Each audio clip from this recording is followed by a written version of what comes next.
গতকাল থেকে একটা খবর কিন্তু কন্টিনিউয়াসলি সার্কুলেট হচ্ছে এবং ইউটিউবে বলি এবং ইউটিউবে কিন্তু অনেকে ভিডিও বানিয়েছে এবং ফেসবুকে এটাও কিন্তু মোটামুটি সার্কুলেট হচ্ছে যে প্রিয়তমার যে সমস্ত গান ইউটিউবে ছিল মানে অরিজিনাল যে ভার্সনগুলো টাইগার মিডিয়াতে আপলোড ছিল সেই গানগুলো আর ইউটিউবে টাইগার মিডিয়ার যে অফিসিয়াল চ্যানেল সেগুলোতে আর দেখা যাচ্ছে না, সেগুলোতে দিয়ে কেউ প্লে করতে পারছে না।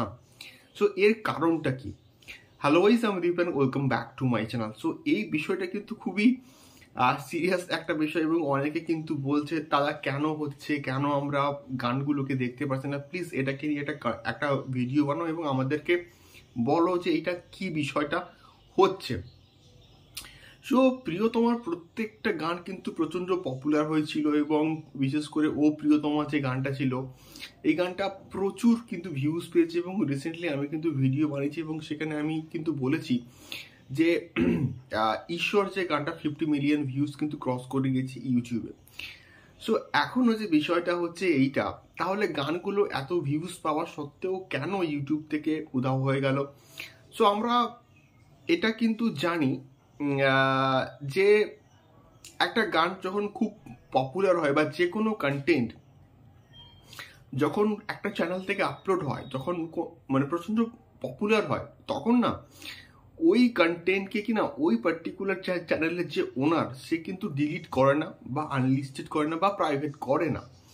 তাই কারণ যে ওখান থেকে তার অনেক রেভিনিউ আসছে বা অনেক ভিউজ আসছে, চ্যানেলটা বুস্ট পাচ্ছে এবং আলটিমেটলি গ্লোবালি প্রিয়তমা প্রচণ্ড কিন্তু সাকসেসফুলও কিন্তু হয়েছে। তো তাহলে কেন হলো এই বিষয়টা? সো প্রিয়তমার যে ওটিটি রাইটস সেটা কিন্তু কিনেছে হচ্ছে বায়োস্কোপে কিন্তু এখন প্রিয়তমা মোটামুটি দেখতে পাওয়া যাচ্ছে।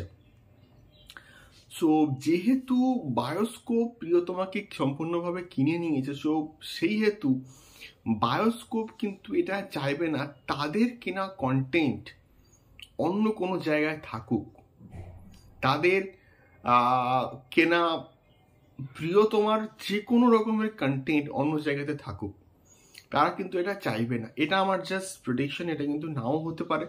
বাট তোমরা একটুখানি মিলিয়ে দেখো, বায়োস্কোপের যে অফিসিয়াল ইউটিউব চ্যানেল আছে সেখানে কিন্তু প্রিয়তমার গানগুলো কিন্তু অ্যাভেলেবেল রয়েছে।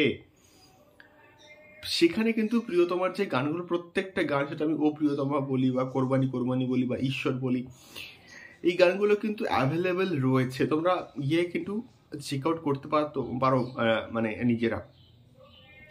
সো একই কন্টেন্ট দুটো ইউটিউব চ্যানেলে কিন্তু থাকতে পারে না, এটা আমরা প্রত্যেকেই কিন্তু জানি। একই কন্টেন্ট, সেম জিনিসপত্র কিন্তু সেম ইউটিউব চ্যানেলে কিন্তু মানে ডিফারেন্ট ইউটিউব কিন্তু থাকতে পারে না, এটা আমরা প্রত্যেকেই কিন্তু মোটামুটি জানি।